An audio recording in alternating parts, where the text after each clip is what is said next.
Amedî di navbera duh û îro ya PKK de.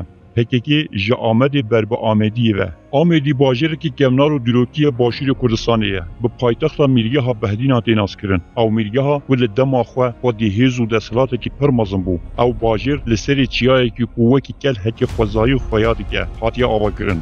Serdema durustbûna Amediyê vedigera bo 3000 salan pêş zayînê. Her yek ji wan navçeyên Şeladizê, Kanîmasî, Bamernê, Çamankê û Sersingê û Dêrelokê bi xwe vedigire. Amedî wargehê eşîrên resen êm Kurdistanê wekî eşîra Nêrweyî, Rêkanî, Doskî, Berwarî, Nihêlî, Bergarê û Mişera Spîneya Behdînan e. Pir şaristaniyetên hukm li Amediyê kirine, wekî Aşûrî, Sasanî û Eşkanî û çendîn şaristaniyetên din. Hatina PKK bo sînorê Amediyê vedigere ji bo salên heştiyan ji çaxa raborî. Li vê demê Partiyên Kurdistanî ku li pêşiya wan li wê derê bûn wekî PDK alîkarî jê radikir.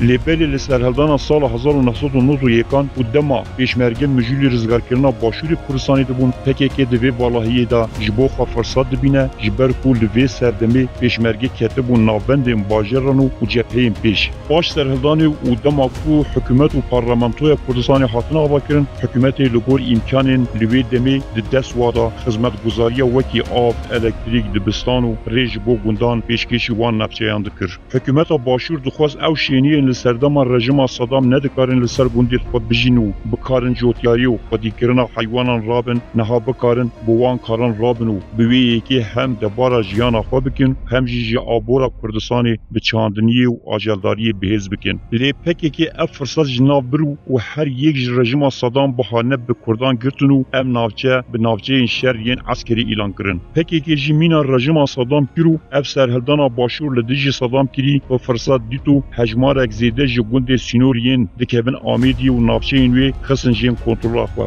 û noqte û baregehên xwe li wan gundan danîn û xwe lê bicîlkirin. Dema şêniyên wan gundan xwestin vegirin ser gundên xwe, PKK ji wan re digo ev niha ne gundên we ne we ev gunde firotine û pereyê xwe we wergirtine. PKK hema digo em nûnerên Iraqê ne û li vir û em rê nadin hûn bikevin wan gundan. Piraniya gundên ku PKK xistine jêr kontrola xwe gundên eşîreta Nêrweyî û Rêkanî û Nihêlî û Berwarî bûn. Ji ber vê siyaseta şaşiya qirêjiya PKK şêniyên wan gundan neçarman berê xwe bidin kampên ku dûr ji gundên wan hatibûn durustkirin û bê ku bikarin li wan kampa karekê ji xwe re bikin. Heya niha PKK dest danaya ser 487 gundên Amediyê û navçeyên wê û bi tu awayî nahêle xelkê wan gundan bigirin ser gundên xwe. PKK ew gunde wekî Cumhuriyeta Zapê û paşê wekî beşek ji herêmên parastina medya û herêmên eskerî bi nav kirine.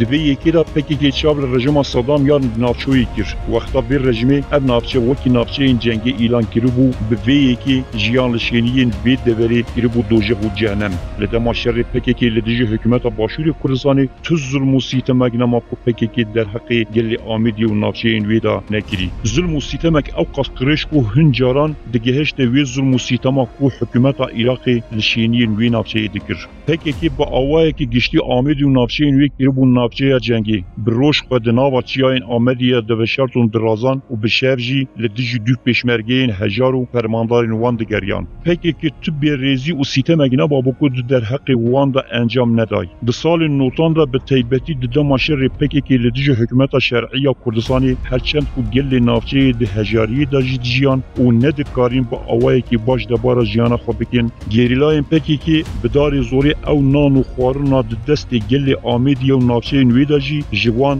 distand. Gel nedikarî tu tiştan di mala xwe de bihêle. Her tişt pir zehmet bû. Wan jî bilî destanîne ser gund û rez û baxên şêniyan baş ji wan distand. Ji şivan û koçberan paz wekî baş distand. Ji gavanan çêlek distandin û ji çotxaran jî berhemên çandiniyê. Wan rehm bi tu kesê herî hejar jî nedibir û qutê wan wekî bac û mafê partiya xwe dizanî.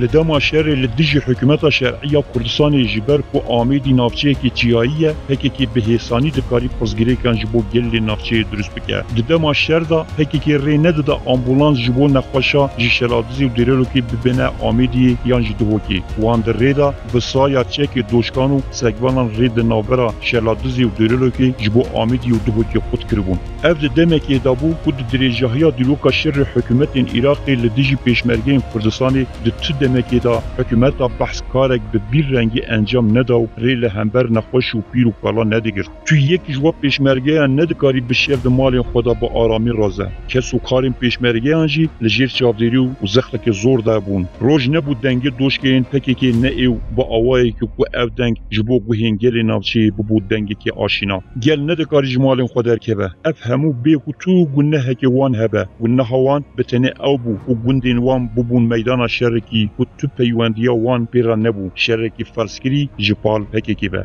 هر چوابی بازکرین لکیشه او دردسرین کو گل آمیدی و نافچه این وی به صدما پکی که توش بوی به داوی نای پکی که هر تشل آمیدیه کر گند شوت آندن گل برسی هشت بی رومت کرن مال و حالی وان تالان کرن و او در بدر و بیجی کرن هر کس شهید خسن لی نهاتی و بحث لپاراسنا جوانین بی نافچه این دکه او جوانین کو هجماره که هری زیده جوان به صدما پکی که بی باب و دایک و مال و حال مانه دبه هیا نها پک نزانی به میدان خباتاوی آمد باکور کردستانه پایتخت کردستان مازون و آزاد کردن وی جد سلطداری دولت ترکیه نکو پرزگیری که درست کردن و آلوز کردن روش آمیدیا پایتخت ملیه ها بهدینا و دجاتی کردن تا که حکومت کردی لهر چهار پارچه کردستانه لی داوی امجگل آمیدی بگشتی و جوانین وی تیبتی را دبیجن کسی کو درو که نخوینن وی نچار ببینن همو درو که دوباره تجربه بکن جبر وی که امرجا دکن جوانین آمیدیه لدیروکا سال نوتان جی چرخ رابوری بزبرن و بخوینن و بزانیبن تکی که چی بسری باب و کال و نافچه وان آنیه